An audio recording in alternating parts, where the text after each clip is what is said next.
সুপ্রিয় শিক্ষার্থী, আমরা দীর্ঘদিন ঈদের ছুটির পর এবং কিছুদিন আগে গরমে যে এক সপ্তাহ বন্ধ ছিল সেটার পর আমরা আজকে ক্লাসে গিয়েছি। এজন্য তোমাদের কি ভালো লাগছে না খারাপ লাগছে? তো আমরা তো দীর্ঘদিন ক্লাসের বাইরে ছিলাম, তো আমাদেরকে এভাবে তো বাইরে থাকলে হবে না, আমাদেরকে ক্লাসে মনোযোগী হতে হবে, কারণ পরীক্ষা তোমাদের সামনে। তো আমাদের আজকের যে আলোচনার বিষয় হচ্ছে আমার ত্রিকোণমিতি। তো ত্রিকোণমিতি সমকোণী ত্রিভুজ নিয়ে আলোচনা করে। কি ত্রিভুজ? সমকোণী ত্রিভুজ নিয়ে আলোচনা করে। একটা ত্রিভুজে একটি কোণ সমকোণ হয়, তাহলে সেটাকে আমরা বলবো কি ত্রিভুজ? সমকোণী ত্রিভুজ। তাহলে দেখো তো, এই যে চিত্র আছে এ বি সি, এই এ বি সি ত্রিভুজের সমকোণ কোণটা? বি কোণটা। এই বি কোণটা হলো সমকোণ। আর এক সমকোণ সমান সমান কত? 90 ডিগ্রি। তাহলে সমকোণী ত্রিভুজ নিয়ে আলোচনা করব। তাহলে সমকোণী ত্রিভুজ কাকে বলে আমাদের জানতে হবে, তো আমরা জানি না।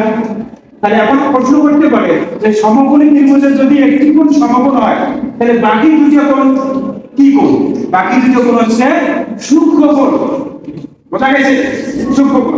এখন ত্রিকোণমিতি যদি আমি শিখাইতে চাই, তাহলে তোমাদেরকে তিনটে জিনিসের ধারণা দরকার। একটা হলো ওই সমকোণী ত্রিভুজের অতিভুজ একটা জিনিস নাম আছে, যেহেতু এখানে তিনটে বাহু, দেখো এই একটা বাহু, এই একটা বাহু আর এই একটা বাহু। তিনটে বাহু তিনটে নাম থাকতে পারে। একটা পরিবারে যদি জনে যদি তিনজন সদস্য থাকে, তার তিনজন সদস্যের নাম থাকবে না? নাম না থাকলে চিহ্ন কিভাবে? এই সমকোণী ত্রিভুজেরও তিনটে নাম আছে। এই বাহু তিনটে বাহু, তাহলে তিনটে নাম আছে। একটা হলো কি? অতিভুজ, একটা হলো বিপরীত বাহু বা লম্ব, আর একটা হলো সন্নিহিত বাহু বা ভূমি। তাহলে আমাদের প্রথমে আমরা তোমাদেরকে শিখাবো যে অতিভুজ কাকে বলে। যেহেতু অতিভুজ একটা নাম, এটা হলো অতিভুজ। তাহলে অতিভুজের সংজ্ঞা হলো যে সমকোণী ত্রিভুজে সমকোণের বিপরীত বাহুকে কি বলে? অতিভুজ বলে। তাহলে এখানে সমকোণ, এটা সমকোণ। তাহলে এই সমকোণী ত্রিভুজের বিপরীত বাহু কোনটা? এসিটা বিপরীত না? আমার বিপরীতে কারা আছে? তোমরা আছো। আর তোমার বিপরীতে কে আছে? আমি আছি। তাহলে এই কোণের বিপরীত দিকে যে আছে সেটাকে বলা হবে অতিভুজ। তাহলে এখানে আমাদের এই চিত্রের মধ্যে অতিভুজ কোনটা? এসি হলো অতিভুজ। এবং একটা জিনিস মনে রাখবে যে সমকোণী ত্রিভুজের অতিভুজটা সবসময় বড় হয়, বৃহত্তম বাহু হয়। ত্রিভুজের বাহু কয়টা? তিনটে। কথা বলতে হবে, ত্রিভুজের বাহু কয়টা? তিনটা। তিনটার মধ্যে কোন বাহুটা বড় আমি কিভাবে বুঝবো? সমকোণী ত্রিভুজের বেলায় বোঝা যায় যে সমকোণী ত্রিভুজের সমকোণের বিপরীত দিকে যে বাহুটা থাকবে তাকেই বলা হবে অতিভুজ, আর অতিভুজটাই হবে বৃহত্তম বাহু। তাহলে আমাদের অতিভুজটা চেনা হলো। তাহলে আমার আর একটা বিষয় আমরা অতিভুজ শেষ করলাম। এবার আসো বিপরীত বাহু। তাহলে বিপরীত বাহু আর একটা নাম আছে, একটা হলো লম্ব। সংজ্ঞাটা হলো যে প্রদত্ত কোণ, মানে এই সমকোণ বাদে আরো দুইটা কোণ আছে। একটা ত্রিভুজের কোণ কয়টা? তিনটে। তাই একটা হলো সমকোণ, এটা তো চিত্র অঙ্কন করার সাথে সাথেই সমকোণ হয়ে গেছে, কারণ একটি রেখার উপর আরেকটি রেখা আপতিত হয়েছে লম্ব। তাহলে এই সমকোণ বাদে আরো তো দুইটা কোণ আছে। তাহলে এই দুইটা কোণের তো প্রতিটা সূক্ষ্মকোণ। তা আমি আপাতত দেখাইছি একটা কোণ, এই কোণটা। এখানে একটা চিহ্ন দেওয়া আছে থিটা, এটা কোণ হিসেবে ব্যবহার করা হয়। ত্রিকোণ করে এগুলো আগামীতে দেখাই দেবো। ত্রিকোণ দিয়ে কোণগুলো চিহ্নিত করা। তাহলে এখানে কি কোণ দেওয়া আছে? থিটা কোণ। তার সংজ্ঞাটা হচ্ছে যে প্রদত্ত কোণের বিপরীত বাহুকে বিপরীত বাহু বা লম্ব বলে। তাহলে এই কোণটার বিপরীতে আবার কে আছে? এই কোণের বিপরীত দিকে কে আছে? এবি আছে না?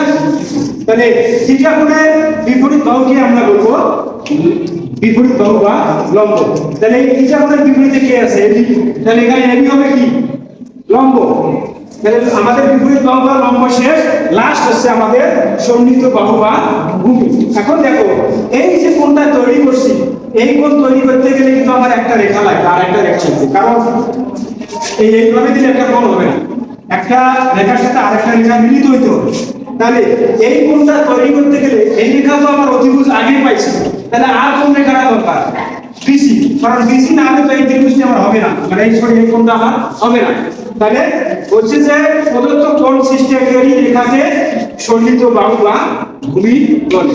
তাহলে এই চিত্রে আমার এই কোণ তৈরি করতে গেলে যদি মনে করো বিসি নাই, তাহলে কি কোণ হবে? যদি বিসি না থাকে কোণ হবে? এই বিসিটা আমার লাগবে, তাহলে এই বিসি বাহুটার জন্য আমার একটা কোণ তৈরি হয়েছে।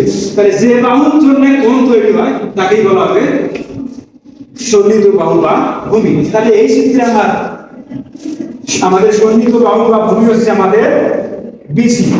এখানে আমি ভুলে গেছি, আমাদের এখানে হলো বিসি। ঠিক আছে, তাহলে আগামীকাল আমরা শিখবো, মানে শিখবো বলতে নতুন ভাবে আমরা ত্রিকোণমিতিক অনুপাত আছে 6টা, সেগুলো শিখবো।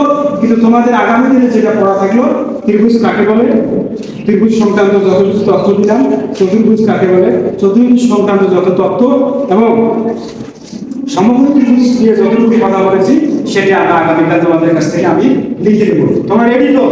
পড়ে আসতে হবে, কলম খাতা প্রয়োজনে ছাতা সবকিছু নিয়ে আসবে, যা গরম গরম একদম চরম। ঠিক আছে, সবকিছু নিয়ে আসবে। সুস্থ থাকবে, ভালো থাকবে, আগামীকাল দেখা হবে। আজকের মতো এখানে বিদায় নিচ্ছি।